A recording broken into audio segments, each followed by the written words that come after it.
साबुदाण्याची खिचडी हा सगळ्यांचा आवडता आणि उपासाला हमखास केला जाणारा पदार्थ. पण नवीन स्वयंपाक करणाऱ्यांचा हा पदार्थ बिघडूही शकतो. साबुदाणा भिजवण्याची प्रत्येकाची वेगवेगळी पद्धत आहे. पण ती जर चुकली तर खिचडी कधीकधी चिकट किंवा अगदीच फडफडीत होते. त्यासाठी मऊ आणि मोकळी खिचडी कशी करावी हे आपण या व्हिडिओमध्ये बघूया.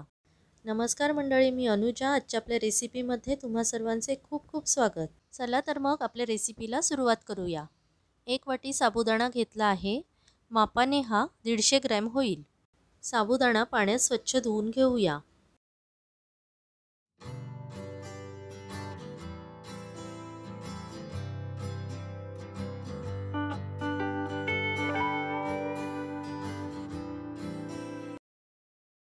साबुदाणा धुवून त्यातील सर्व पाणी काढून टाकलं. आता साबुदाणा पूर्ण बुडून वर थोडंसं पाणी राहील इतका तो पाण्यात भिजवावा. कमीत कमी 5 ते 6 तास पाण्यात भिजत ठेवावा. सकाळी खिचडी करायची असल्यास आदल्या दिवशी रात्री भिजवून ठेवावा.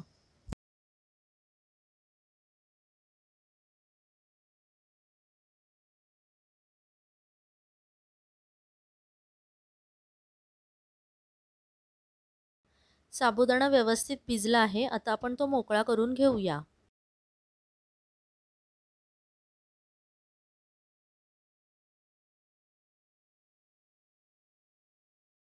अंदाजे 1 छोटी वाटी दाण्याचं कूट आपण त्यात घालूया. शेंगदाणे भाजून त्याचं हे कूट केलं आहे. एकदम बारीक पावडर न करता थोडंसं जाडसर आणि काही दाण्यांचे तुकडे राहतील असं मिक्सरमधून काढावं. अर्धी वाटी ओलं खोबरं घालूया. ओलं खोबरं घालणं ऑप्शनल आहे, तुम्ही नाही घातलं तरी चालेल. 1 चमचा साखर घालूया आणि चवीप्रमाणे मीठ घालूया.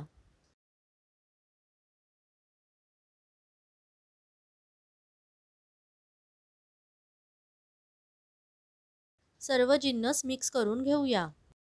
मी हे जिन्नस कढईत न घालता आधीच मिक्स करून घेते, म्हणजे खिचडी करणं अधिक सोपं होतं.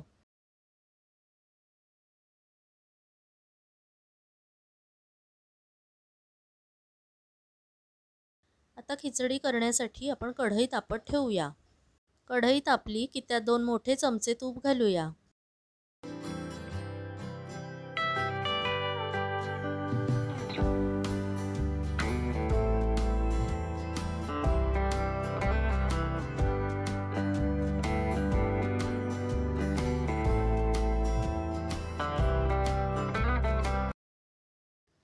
तूप तापलं की त्यात 1 चमचा जिरं घालूया.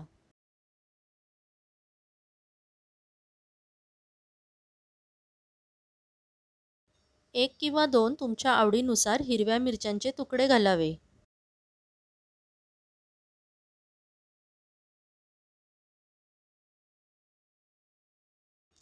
आता त्यात एका उकडलेल्या बटाट्याच्या फोडी करून घालूया.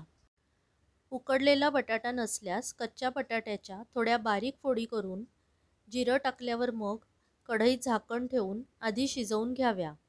बाकीचे साहित्य नंतर घालावे.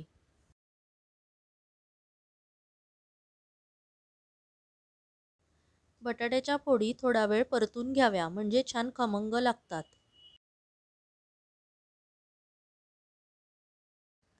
आता त्यात सर्व साहित्य मिक्स केलेला साबुदाणा घालूया.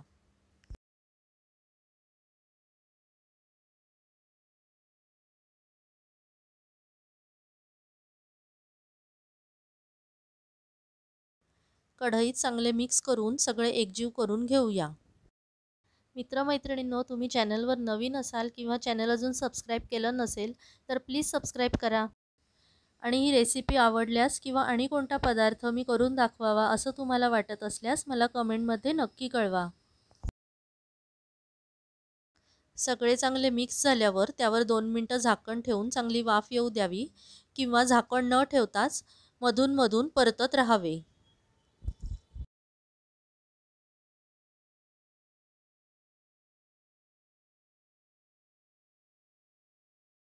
त्यावर बारीक चिरलेली कोथिंबीर घालावी.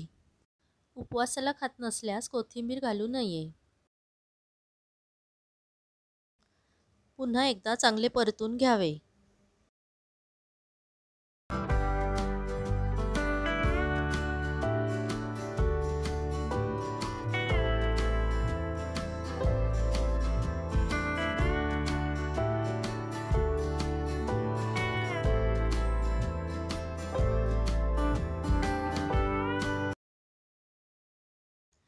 आता त्यात अंदाजे 1 चमचा लिंबाचा रस घालावा आणि 2 मिनिटं परतून गॅस बंद करावा.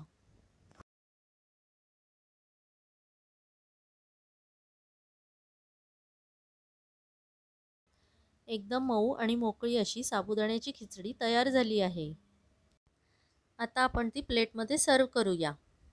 गार्निशिंगसाठी वरून खोबरं आणि कोथिंबीर घालूया. खिचडीबरोबर ताजं गोड दही खूप छान लागतं, त्यामुळे ते घ्यायला विसरू नका. कशी वाटली आजची रेसिपी मंडळी? मला कमेंट करून नक्की कळवा. आवडल्यास लाईक करा आणि मित्रांमध्ये शेअरही करा. चला तर मग पुन्हा भेटू अशाच नवीन रेसिपींबरोबर. तोपर्यंत मस्त खा आणि स्वस्थ रहा.